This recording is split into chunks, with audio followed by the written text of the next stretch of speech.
જગતમાં મારી મેલડીની વાતું કોઈથી કરાય નહીં, ખોટો કોઈથી સાળો મારી મેલડીનો કરાય નહીં.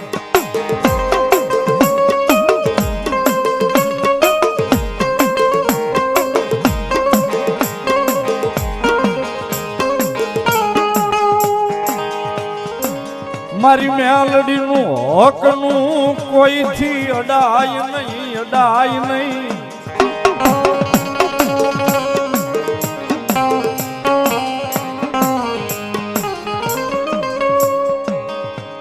એ સાહેબ કદાચ ન્યાયના તાજવા તોડ્યા હોય ને અને તાજવે કદાચ મારી મેલડી ઊભી રહી ગઈ હોય ને ન્યાયના તાજવા લઈને, ન્યાયના તાજવા લઈને